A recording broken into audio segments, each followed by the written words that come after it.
Gerai? Filmuok, kad matytųsi. Tai va, salyklas sumaltas, kaip matot.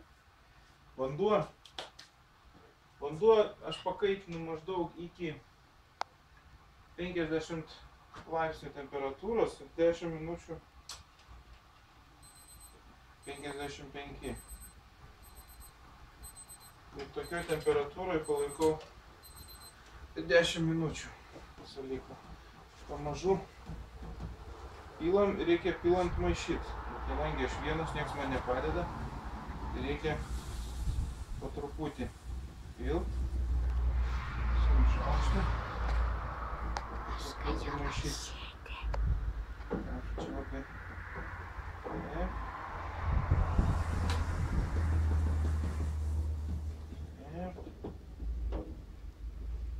Išsimaišom, kad nesuliptų salyklas, kad pasidarytų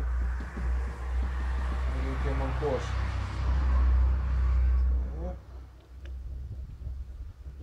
Kvapelis geras sklinda.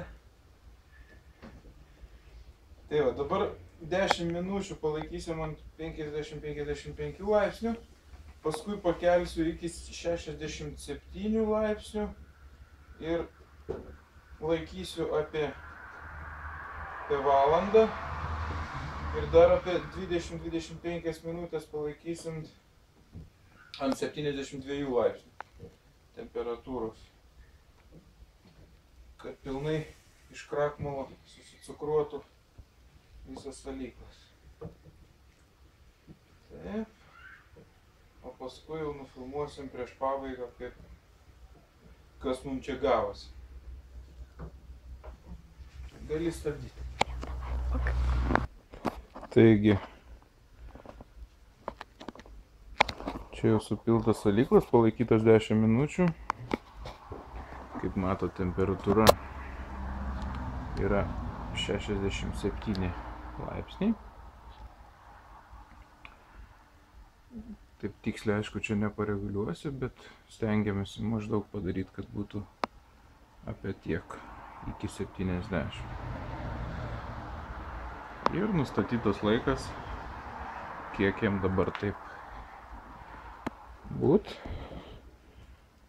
Sakykim, šitą fazę angliškai vadinasi mash, lietuviškai, nežinau, reikia pasitikslinti. O, krenta truputį temperatūra, reikia gal kiek truputį padidinti. Ir taip palaikysim viską apie valandą. Čia jau paruoštas tekinimo indas pas mane yra. Moderniai viskas. Nebereikia. Taip senoviai darydavau malkų dėti į apačią. Yra nerūdijančio plieno toks filtras. Irgi netgi turiu aš tokį pasidaręs aušinimo labai paprastą aparatą. Jau mums prireiks paskui, kai prieš dedant mielės, kada taušint iki 35-36 laipsnių visą misą. Temperatūra toliau krenta, reiškia reikia truputį pasukti, kad jis truputį būtų didesnė temperatūra. Taigi praėjo 1 valanda. Temperatūrą truputį sukėlėm. Jau paragavus. Jau saldu. Temperatūra iki 70. Maždaug 4,7, bet turėtų būti 72-73. O dar palaikysim apie 20 minučių. Tada galėsim perkelti kitą indą. Visą košę. Turi spausti. Gerai. Jau eina. Spausti. Jau eina. Eina? Gerai. Tai laikas praėjo. Apie 1,5 valandos mes suruošiam. Galim išjungti. Įvam didelį samtį. Na ir labai paprastai perkeliam truputį Čia įpyliau karšto vandens ant dugno ir visą turinį įtekinimų indą perkeliu. Ištekiniu. Labai saldu turi būti. Saldu, gerai.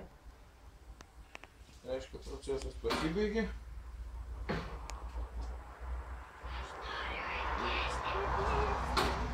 Kai perkelsim visą kiekį, tada reikia palaukti kokį 15-10 minučių, kol viskas susigulės čia. Ir pradėti deginti. Galime išjungti. Išjungi? Jau?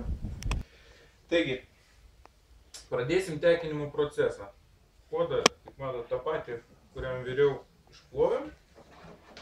Čia pastovėjo 15 minučių mūsų perkelta visa masė. Ir dabar darom pirmą tekinimą. Kelis litrus, kokius 4-5 nuleidžiam. Iš jų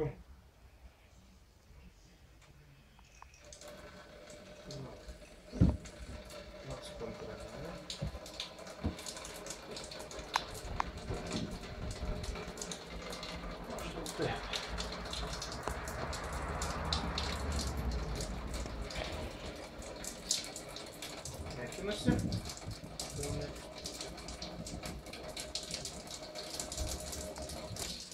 O čia tegul tekinasi kokie 5 litrai, paskui dapilsim, turim apie 70-80 laipsnių vandens pasiruošę ir pripilsim iš viršaus ir dar kartą nutekinsim ir taip kokius 3 kartus.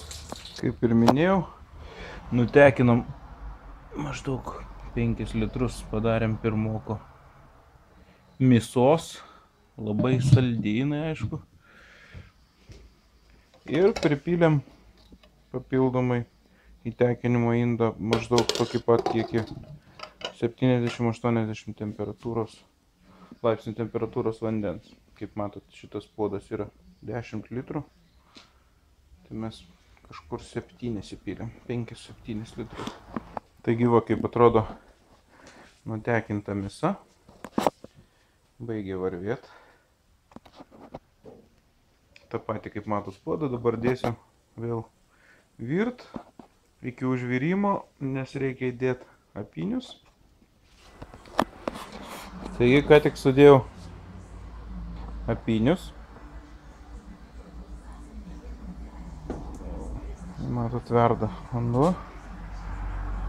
Na ir taip reikia virt kokią, rašo vokiškoj knygelėj, kad 1,5 valandos. Realiai užtenka valandos laiko, kad tas kartumas visas persiduotų. Aš naudoju Columbus apynių granulės. Rūgštingumas ten rašo virš 13%.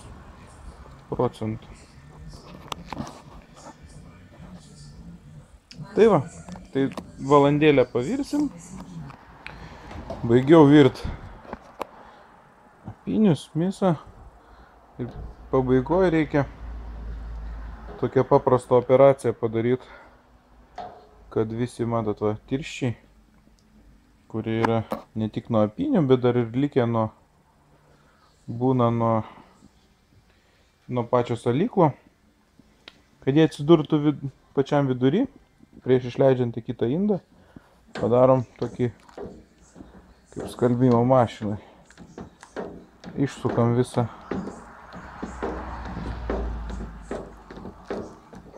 mėsą išsukam ir tada viskas sueis gražiai į viduriuką. Opa! Gražiai suvažiuotų visi tirščiai ir pradėsim leisti tada.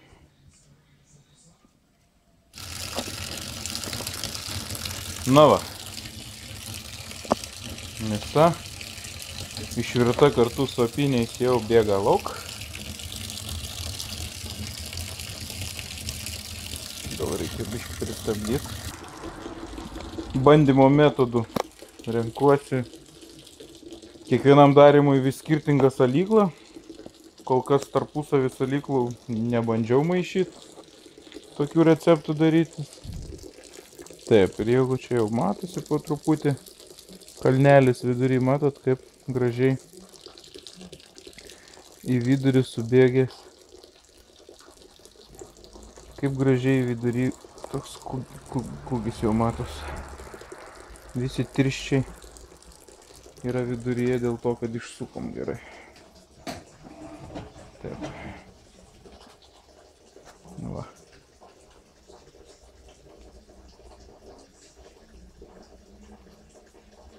Aišku, tų tirščių papuola truputį ir galutinį produktą, reikėtų dar perkošti šitą mėsą, bet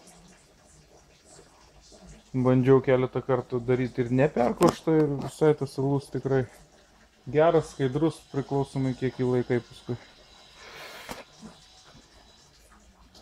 Kamera prasuoja. O va. Žodžiu, visi tirščiai liko vidury. Puiku.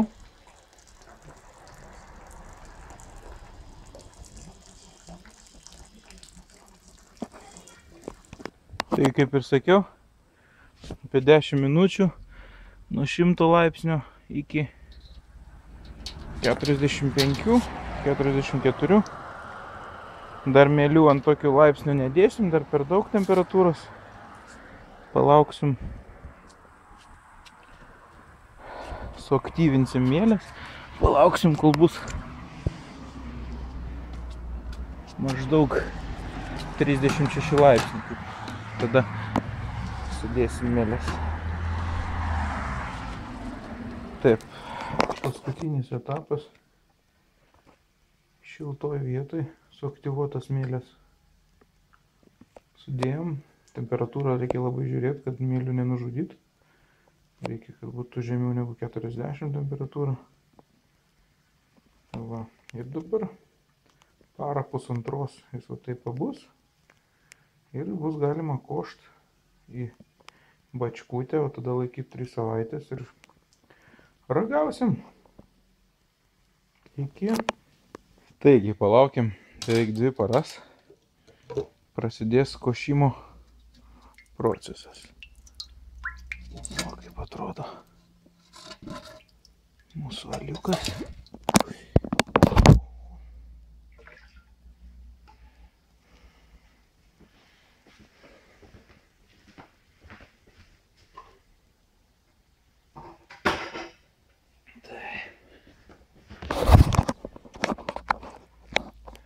Tai mėlių likučiai aišku yra. Viską reikia tą nukošti. Na štai.